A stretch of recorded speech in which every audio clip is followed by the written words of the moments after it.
इंदौर में कोरोना की दूसरी लहर के चलते लगे लॉकडाउन को करीब 1.5 माह से अधिक समय होने को है। पिछले वर्ष की पहली वेव के बाद से ही व्यापार सामान्य नहीं हो पाया,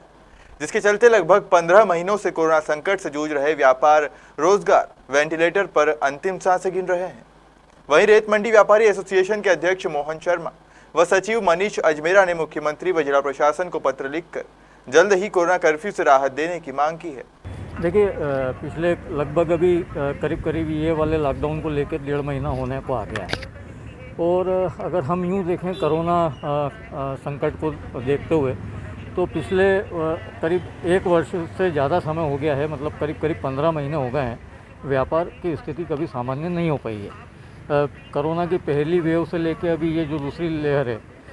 इसमें लॉकडाउन के चलते निर्माण कार्यों पर प्रशासन ने पूरी तरीके से प्रतिबंध लगा रखा है, जिसके चलते लाखों लोग जहां बेरोजगार हुए हैं, वहीं निर्माण उद्योग उससे बुरी तरीके से प्रभावित हुआ है। तो आपने क्या मांग करी है? लेटर में आपने जो आपके मेल जो भी भेजा है उसमें क्या मांग करी आपने? नहीं, हमने माननीय कलेक्टर महोदय और माननीय मुख्यमंत्री जी और संभाग आयुक्त महोदय से मांग की है कि जो निर्माण कार्य पे प्रतिबंध लगा हुआ है इसे तत्काल हटाएं, क्योंकि आने वाले 10 से 15 दिनों में बारिश की संभावनाएं हैं और मानसून सत्र शुरू हो जाएगा और मानसून के शुरू होते से ही रेत का जो संकट है वो गहरा जाता है। एनजीटी के द्वारा 15 जून से रेत खनन पर रोक लगा दी जाती है और 4 महीने तक लगी हुई इस रोक के कारण जहां रेत की उपलब्धता का संकट होगा, वहीं जो निर्माण कार्य जो अधूरे पड़े हुए हैं, कई सरकारी प्रोजेक्ट हैं, कई गैर सरकारी प्रोजेक्ट हैं जो अधूरे पड़े हुए हैं और जिन्हें पूर्ण करना बेहद ज़रूरी है, अन्यथा नहीं तो कहीं और अधिक समस्याएं गहराएगी। तो इन सब बातों को लेके साथ में हमने ये भी मांग की है कि जो बारिश से संबंधित और अन्य व्यापार हैं, उन व्यापारों को भी छूट प्रदान की जाना चाहिए, क्योंकि होता ये है कि कई लोग कच्चे घरों में रहते हैं, कई लोग अपनी छतों को ठीक करने का काम करते हैं, तिरपाल की व्यवस्था करते हैं, कि ऐसे कई बारिश से संबंधित जो भी व्यवसाय हैं उन्हें भी छूट प्रदान करें ताकि लोग बारिश की तैयारी कर सकें।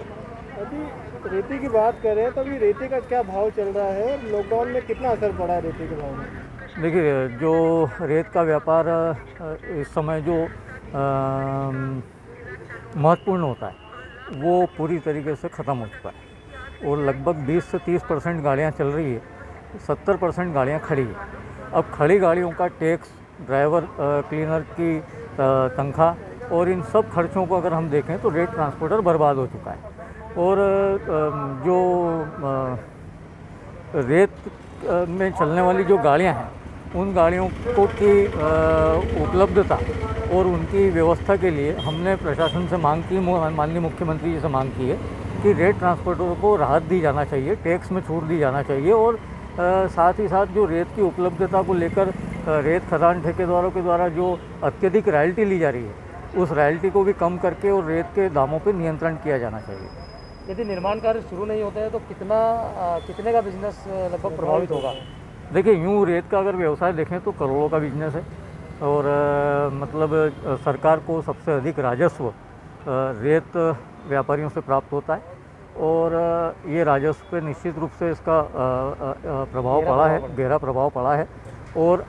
यदि समय रहते प्रशासन और सरकार नहीं चाहती तो निश्चित रूप से जहाँ लाखों लोगों के सामने रोजगार का संकट है, वहीं सरकार के लिए भी राजस्व का संकट है। तो बारिश की तैयारियों को देखते हुए इसे तुरंत शीघ्र शुरू किया जाना चाहिए। आपका परिचय? मनीष अजमेरा, सचिव रेत मंडी।